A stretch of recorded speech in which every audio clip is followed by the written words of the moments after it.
Here. Thanks so much. Hey, recently I've been asked just a bunch, and I mean, I was looking at my emails earlier today, a lot about sales scripting. How do you script a sales call? How do you script your sales presentations? And I'm going to try to make this quick and easy for you. It's really, really easy if you've done two things. You have to define what your product and service is first. I mean, if you don't know exactly what it is that your product does and your service is all about, it's going to get real tough to script anything about it. Number two, and I want to share this with you, is you got to make presentation material first. And so I'm just going to, like, here's a piece of one of my presentations. Now this is, this is insurance, and this talks about, that, you want to create competition between insurance companies rather than insurance brokers. And then it talks about our primary goal in this one is to help our clients manage their risk and then help them buy their insurance. Managing the risk is fewer and smaller claims, which helps them get better rates for their insurance. This is for business insurance. And then it goes in to talk about how we're going to do it. There's a couple of slides and things that we put together that makes it easy to do and kind of makes it all make sense at some point. But see, if you're going to script a sales call and you don't have the very basics, it's going to be impossible to do. So let's think for a second. So it doesn't really matter, and I know I'm an insurance broker for all these years, but it doesn't matter what product or service that you're selling. What it all comes down to is that you first get very clear about what your product or service does and how it helps people. You also need to understand, and I teach that you keep track of objections, buying objections, which is a whole nother topic that we'll get into a little bit later. But you keep track of those things. What are the reasons that people perceive in their mind that maybe they don't want your product or service? And what is the reality? In other words, 2 + 2 = 4. If I have somebody saying to me, oh no, 2 + 2 = 3, then my job as a salesperson is not to say, oh, you're wrong, but is to say, well, let's take a look at that, and then to have a logical way to go through it and show them that 2 + 2 = 4 as an example. That's the thing with true salesmanship. So I'm big on salesmanship, and you probably caught a couple of things. Number one, you have to do the right thing, and you have to be correct. And then all proposals do, and all sales scriptings do, is help you logically take somebody from a position where they're at, where maybe they don't know everything you know about your product or service and all the things, or maybe they have 2 + 2 = 3 or 2 + 2 = 30 in their head, and you just simply have to show them the truth of the situation, but you have to do it in a logical order.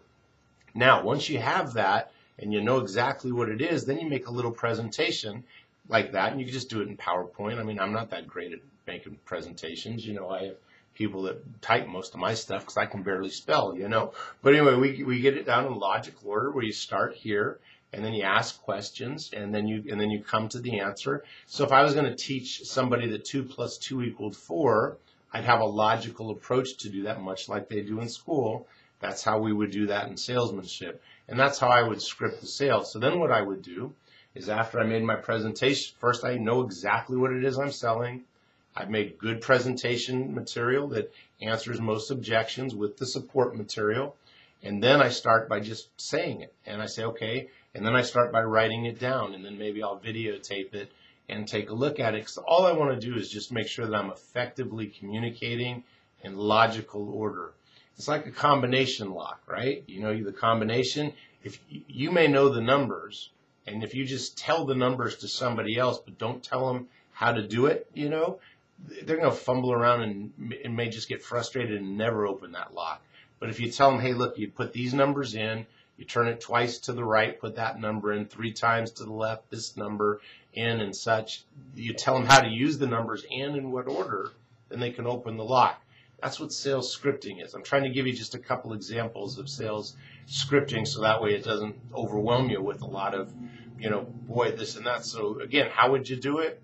Clear on what it is you're selling, make some pages that logical order, and sometimes I'll start with just a pad of paper and say, okay, well, number one, here's where we're at, here's what people normally believe from my experience, and then here's what the truth is. How do we get from what you normally believe to what the actual truth is? You got to move from point A to point B in a logical order, if that makes a little bit of sense. So anyway, that's sales scripting in a nutshell. We sales script everything here. And it's not because we don't know our product or service. We just want to make sure that we're efficient and that we covered the right things. The other thing is to remember when you script something and it doesn't work. I'm going to pick on one of my new producers recently. I had scripted, just wrote down we were going to call a certain niche in insurance, and he called for about 20 minutes. He says, "Wow, I'm just not getting anywhere." I said, "Well, let's go over it again." And I said, "Now, what was the feedback that you got? What was the feedback?" "Well, this person said this person said this, and this person said that." And frankly, I was quickly able to say, "Well, hang on a second." And I just grabbed out my iPhone, which has a recording and email program on it. I said, "Let's try this one." And I said it a few times. If I got it right, he goes, "That sounds really good." I said, "Okay, let's record it." And I emailed it to him so that he could practice it. And then I checked with him a couple of hours later, 3 or 4 appointments, 5, 6 follow-ups. He says, "Yeah, his eyes just were lighting up. Yeah, it's working." Sales scripting. So see, if you don't start with a sales script and it's just not working, how can you adjust it and fix it?